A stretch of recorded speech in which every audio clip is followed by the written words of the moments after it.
तो इस एपिसोड की शुरुआत में हम देखते हैं कि एक एल्डर चैनसॉ को देखता है। वो अपनी फायर टेक्निक का यूज कर उसकी डार्क एनर्जी को पीछे कर रहा होता है, जिस पर वो कहने लग जाता है कि अगर ये अपनी फायर एनर्जी का यूज कर उसकी डार्क एनर्जी को उसको हरा सकता है तो हम भी ऐसा कर सकते हैं। और वैसे भी मैं तो फायर कंट्रोल में बहुत ज़्यादा आगे हूँ, इसलिए मैं तो इसे आसानी से कर सकता हूँ। और वो हवा में उड़कर अपनी फायर एनर्जी से उसकी डार्क एनर्जी को वहाँ से भगाने की कोशिश कर रहा होता है, लेकिन वो ऐसा नहीं कर पाता है और वो डार्क एनर्जी उसके हाथ पर लग जाती है, जिसकी वजह से वो अब डरता हुआ वापस से नीचे आ जाता है और जैसे तैसे उसकी डार्क एनर्जी को अपने हाथ से हटाता है। और अब वो कहने लग जाता है कि मेरी फायर एनर्जी का कुछ भी यूज़ नहीं है यहाँ पर।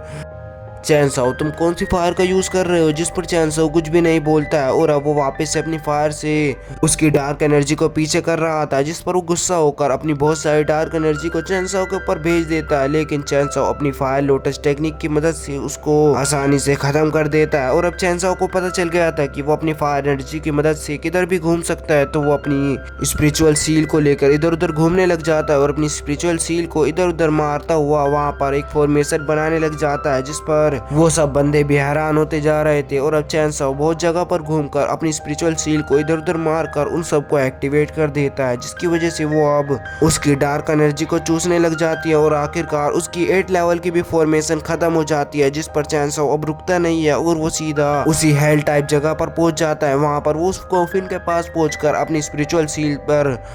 एनर्जी डालकर उसकी कॉफिन को तोड़ने की पूरी कोशिश करता है, लेकिन वो नहीं टूटता है। तो वो उसके पास जाने लग जाता है, जिस पर बाकी एल्डर कहने लग जाते हैं कि आगे जाने से तुम्हारे ऊपर और भी खतरा बढ़ सकता है, इसलिए तुम पीछे रहो, हम इसे खोल देंगे। और अब वो अपने अपने अटैक की मदद से उस कॉफिन को पूरा खोल देते हैं और वहाँ पर वो सब देखते हैं कि उस कॉफिन के अंदर कुछ भी नहीं होता है, जिसे देखकर वो सब हैरान होने लग जाते हैं। और चैनसॉ उस कॉफिन को ध्यान से देखता है। वहाँ पर वो कहने लग जाता है कि ये तो एक ब्लड फॉर्मेशन है, क्या तुम अपने आप को रिवाइव करने वाले हो? जिस पर वो हंसता है और वो कहने लग जाता है कि तुमने सही समझा, मैं तुम्हें यहाँ पर सिर्फ इसलिए लाया हूँ कि मैं तुम्हारा ब्लड ले सकूँ, उसकी मदद से मैं रिवाइव हो सकता हूँ। जिस पर बाकी एल्डर कहने लग जाते हैं कि तुम ऐसा क्यों कर रहे हो, तुम पागल तो नहीं हो गए हो, और अगर तुम्हारे में हिम्मत है तो हमारे सामने लड़ो। जिस पर वो डीमन क्लैन का बंदा कहने लग जाता है कि मैं तुम्हारे से लड़ूं, तुम्हारी इतनी औकात नहीं है, इसलिए मैं यहाँ पर छुप कर बात कर रहा हूँ, मुझे ज्यादा टाइम वेस्ट नहीं करना है। और चैनसॉ उसकी एनर्जी का पता लगा रहा होता है, जिस पर वो कहने लग जाता है कि बस मैंने तुम्हें ही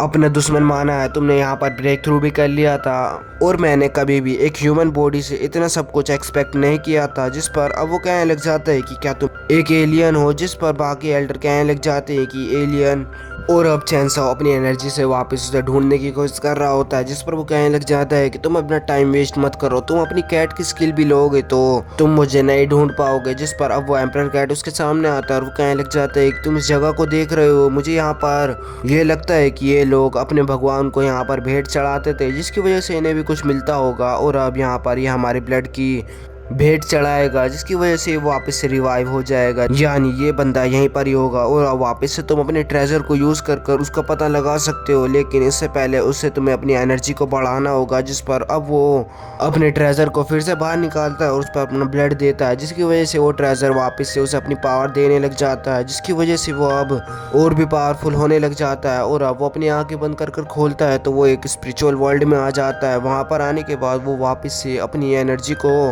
कंज्यूम करना जारी रखता है और अब रियल वर्ल्ड में वो गायब होने लग जाता है, जिस पर वो सब हैरान होने लग जाते हैं। तो वो एंसेस्टर लू उसे देखकर हैरान होता है और वो कहने लग जाता है कि एक ट्रेजर इसे इतनी पावर दे रहा है, ये सचमुच टॉप ट्रेजर होगा। और वो उसे लेने के लिए आगे बढ़ने लग जाता है और वो उसे लेने वाला होता है कि वो उसके हाथ में ही नहीं आता है, जिस पर वो बाकी एल्डर उस पर हमला कर उसे पीछे कर देते हैं, जिस पर वो उन पर चिल्लाता है। तो वो कहने लग जाते हैं कि इसने हमारी मदद की है, इसलिए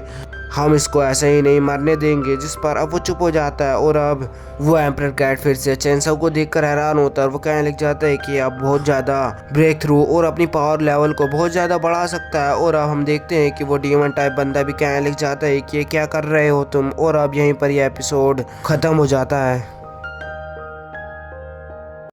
君の虜になってしまえばきっとこの夏は充実するのもっと噂の Dreaming が忘れないででも気持ちは伝えてしまえばいつかその夢は覚めてしまうんだろうな青い影が揺れる街角